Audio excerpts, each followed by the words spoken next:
oo dhalinyaro leh ee xafladii nagala soo qayb galaan waa wax aad anaga noo farax geliyo maxaa yeelay iskuulaadka waqtiga la furaayo waxay u baahan yihiin dhiirigelin qofka waalidkiis iyo walaalkiis markii uu xafladii soo ag istaago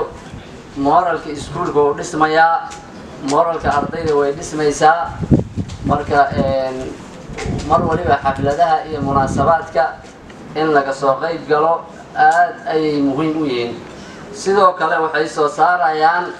munaasabadaha ka qaybgalkooda waxay soo saarayaan degmadii magaceeda ayay soo saarayaan hadda intaan meesha isugu timaaday oo waqtigoodii soo bixisay oo waqtigoodii soo hortay inay ka qayb gashay xafladda furitaanka usuulka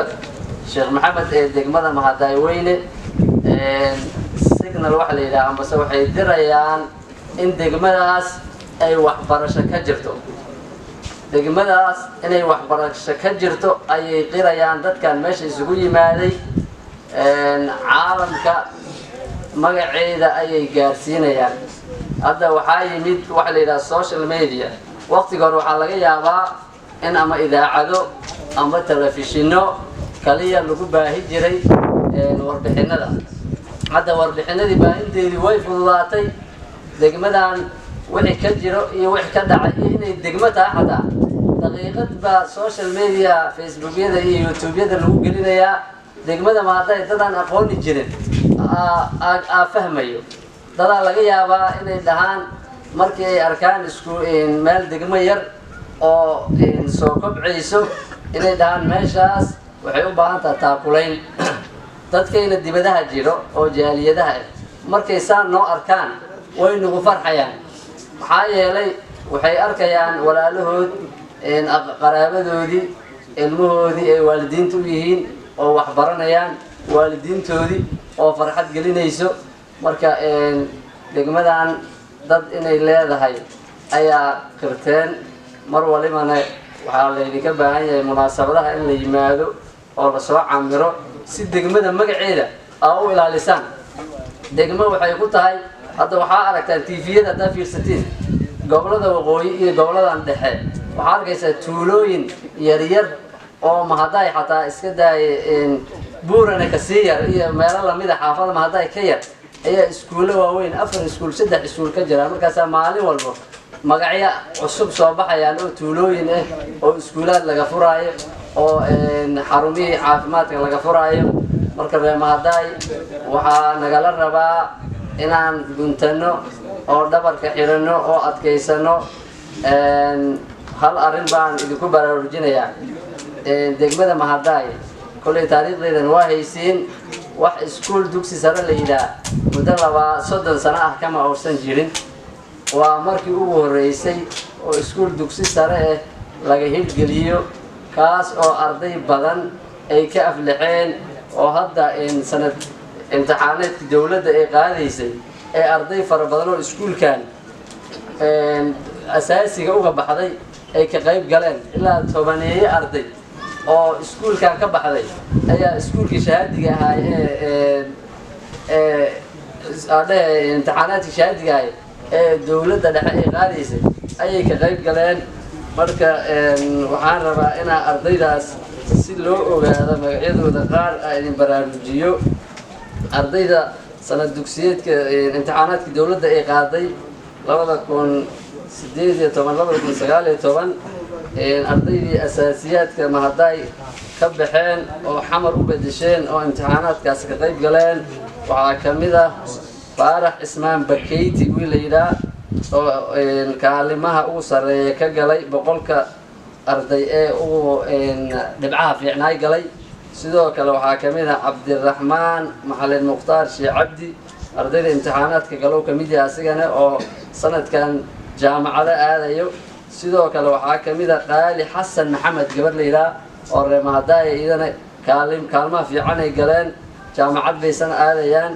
sidoo kale waxaa kamid ah Axmed Naasir Muqtaar Axmed wiil la asigana waa dadka kaalmaha galow kamid ah 100 ugu horeeyo sidoo kale waxaa kamid ah Bashiir Shacbaan Xasan asigana waxaa kaloo kamid ah Cabdisalaan Faarax Garuun waxaa kamid ah Cabdullaahi Bakad Saciid وكمذا مريم إبراهيم حلبي إذن waxay kamid tahay ardayda imtixaanaadka dawliga ka qayb galeen oo ku baaseen Cabduqaadir Xasan Ibraahim Guulwade asigana kamid oo hadda nagala joogo dadka kaalmaha wiliba ugu fiican oo 20ka arday ee Soomaaliya ugu horeysa galay oo rajeynaya inuu jaamacad bari ka helo wadanka dibadiisa ama gudihiisa jaamacada badan xataa soo waceen asigana asaaba marqaati nooga oo aan laba kan masiin doonaa marka waa mahadsantihiin ajiibitaanka la soo ajiibteen intaas waa ilaahay mahadiis in la maaday dad marka waxaan rabnaa 10 ayaa hadda marooyinay wax lamida sanad dugsiyeedkan iyo wixii ka sii dambeeyo inaan uga qayb galno boqolaal boqolaal arday oo mahaday ka baxday oo jaamacada aadeen in la helo ayaan rabnaa taasna waxaa nala garab geli karo waalidiintiina idinka ayaa nala qaadi karo maxaa yeelay waalidiinta ilmaha ayaga dhaleen ayaga waalid u guriyahay noo joogaan in iskuulka loo soo diro oo jahliga laga bixiyo العلم نور والجهل ظلام عليه علمك ونور جاهل كان ومجدي لا يدين فري ما يرى ما هدايو وأكتهين وحبرش العادي صدًا سنة هاي أرضيني هي ولا لهي لبعضها يكون هيسو الأستاذ عبد الوهاب كهر لي مخاطرات هي ديفك كجرو مركا وحان ذكر نورك نواي يكون بديي مركا على ذكر بقى إن أنا ديرج لسان أو وحيابها عن وباهن هاي أنا كابتن سكول كهذا وحقوق باهن هاي والدينتنا إن لا يذكر بدي والدينا الله شغالين يو سكول ك أنا دتكينا وحجرت كأضياش أنا بدي والدين أتكوجرتان بدي جالس قاعد ماشي كسمينه أو جري بدي جا لكن أنا عصبان يسينه أو ديك عصب أن سو جلينه سيدا وكله وحاسينا ربنا أنا سمينه بدي أسينا سوجر وعي جلين هي تاكلين تسكول ك كاسو waxyaabaha daruufaha iskuulka la soo xiriirsanayo wax kala qabto maxaa yeelay gacmahooda jir bay wax ku qabtaan iskuulka hadda wuxuu marayaa sanadkii ugu dambeeyay sanadkii shanaad oo arday form 4 dhiganaya ay joogaan marka ardaydaas si aan moraalkooda u dhisno oo aan hiil iyo hoo inaan la garab istaagno oo xataa waxaa loo baahan yahay in aan anaga soo maaday hadanahay dadka maaday kaliya ma aan codkiina loo baahan yahay gaaliyada leenahay oo dibadaha jiro inuu codkiina gaaro oo aad inay degmadii iftiin ka soo burqanaya inaad qirtaan oo dadka ay taageero saas ay ku hesho marka wax badan oo laga yaabo inuu ilaahay noo sahlo ama dad hay'ada khayriya oo noo imaadaan ayna taakuleeyaan laakiin waxaana looga baahan yahay intii nagala taakuleeyahay inaan gacmahayna isku gaarsiino sideeda waa aragtay dadka reemaaday ma dad oo iska iimaankooda weyn yahay waaye fatahaada iyo dhibaatada markay ay ka dhacdo degmadan waxa way lama arka dad meeliya taagan oo mar walba qaylinayo laakiin gobolada kale wax yar oo dhiba ama wax yar oo baahiya markay dareemaan waxa way afarta jihay wada qayliyaan marka anakan waxaan nagala rabaa inaan baahidi degmada oo ugu weyn tahay waxbarasho iyo caafimaad labadaas arin in xoog la saaro oo gacmaha la isu qabsado hada arin yar oo idin sheego oo sir degmada u waxaa jirto mararka qaar waxaa la helaa taakuleyn oo ama hay'adaha waxyaabahaas la helaa taakuleynta hay'adahaas ma haday dad oo siyaasiyiin oo xuquuqdeedu u raadiyay ma qabaan